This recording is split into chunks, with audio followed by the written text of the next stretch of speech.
নমস্কার বন্ধুরা, ফেলু ব্লগসে একটি নতুন করে সবাইকে স্বাগত। বন্ধুরা, আজকে আপনার একটা নতুন জিনিস দেখাবো। সেটা হচ্ছে যে মটন চোস্তা। দেখতে পাচ্ছ মটন চোস্তা? আমরা কিন্তু মটন চোস্তা খাই। তোমরা কারা কারা মটন চোস্তা পছন্দ করো আমাকে অবশ্যই কমেন্টে বলবে। তো এখন এটাকে আমি কেটে ধুয়ে মুছে করে দেবো।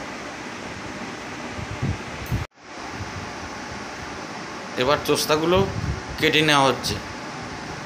এই দেখো বন্ধুরা, এই যেরকম ছোটো ছোটো পিস করে নেবো। এরকম মানে এত বড় বড় যে দেখতে পাচ্ছ, এরকম কিন্তু কেউ করে না। এরকম ছোটো ছোটো পিস করে আমরা কেটে নেবো চোস্তা। আমাদের চোস্তাটা কেটে ধোয়া হয়ে গেছে। এই যে তা মটন চোস্তার জন্য আমাদের কি কি উপকরণ লাগছে। এখানে তো আমি পেঁয়াজ কেটে নিয়েছি কুচি কুচি করে। এদিকে এই যে রসুন বাটা, এদিকে আদা বাটা, এদিকে লাগছে আলু, এদিকে টমেটো কোচানো আছে। এবার নুন, হলুদ, যে গুঁড়ো সবই লাগছে। আর এদিকে আছে গরম মশলা গুঁড়ো, আর রঙের জন্য আমরা নিয়েছি কাশ্মীরি লঙ্কার গুঁড়ো। তা প্রথমেই আমরা আলুটার মধ্যে দিয়ে দেবো অল্প পরিমাণে হলুদ, আর দিয়ে দেবো অল্প পরিমাণে নুন, দিয়ে ভালো করে আমরা এটা মেখে নেব। কড়াটা বসিয়ে দিয়েছি, এবার দিয়ে দেবো সর্ষের তেল।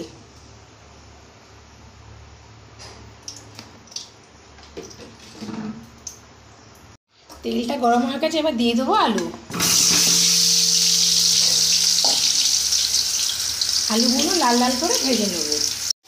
আলুগুলো আমাদের ভাজা হয়ে গেছে, লাল লাল করে ভেজে নিয়েছি। এবার প্রত্যেকটা আলু আমরা তুলে নেবো। তোমরা এইভাবে আলুগুলো লাল লাল করে ভেজে নেবে। যদি মনে করো যে আলু না দেবে না, সেও হবে, কিন্তু আমরা তো আলু খেতে ভালোবাসি। ওই তেলের মধ্যে দিয়ে দেবো পেঁয়াজ কুচি।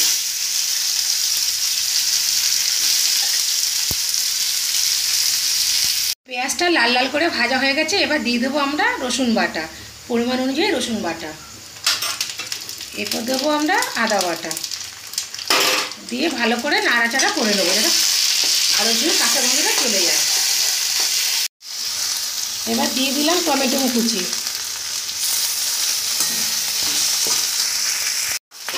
এবার দেবো পরিমাণ মতো লবণ, দিয়ে ভালো করে নেড়ে নেব।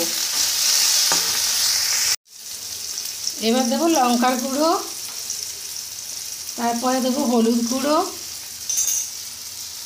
এরপর দেবো জিরের গুঁড়ো, এরপর দেবো ধনের গুঁড়ো। এরপরে সব মশলাগুলো একসঙ্গে ভালো করে নাড়িয়ে দেবো।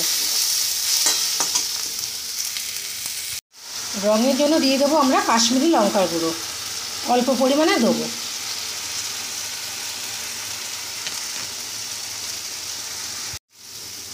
মশলাটা আমাদের রেডি হয়ে গেছে, এবার আমরা দিয়ে দেবো মটন চোস্তাগুলো। এবার ভালো করে আমরা কষিয়ে নেব। ভালো করে নেড়ে চেড়ে দিয়েছি, এবার ঢাকা দিয়ে দেবো। কিছুক্ষণ যেন ঢাকাটা দিয়ে দেবো।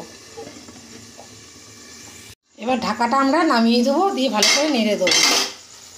এই দেখেছো হালকা হালকা জল উঠেছে। মটন চোস্তাটা আমাদের কষানো হয়ে গেছে, দেখে বুঝতে পারছো তেল ছেড়ে দিয়েছে। এবার এটাকে আমরা প্রেসার কুকারে দিয়ে ঢেলে দেবো। এবার প্রেসার কুকারে ঢেলে দিচ্ছি।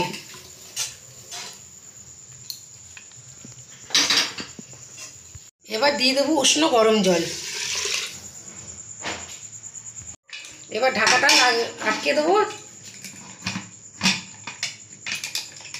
ঢাকাটা আটকানোর মতো হয়ে গেছে। এবার আমরা গ্যাসে বসিয়ে দিয়ে প্রথমে 5টা সিটি দিয়ে দেবো, তারপর আলুটা দেবো।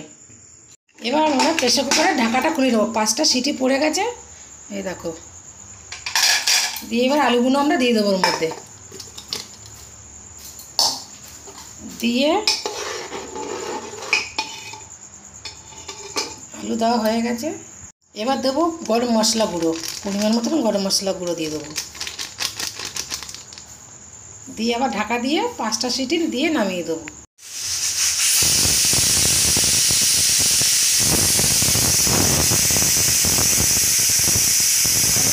আমাদের মোট 5টা সিটি পড়ে গেছে। এবার আমরা গ্যাসটা বন্ধ করে দেবো। টোটাল আমাদের 10খানা সিটি দিয়ে নিয়েছি।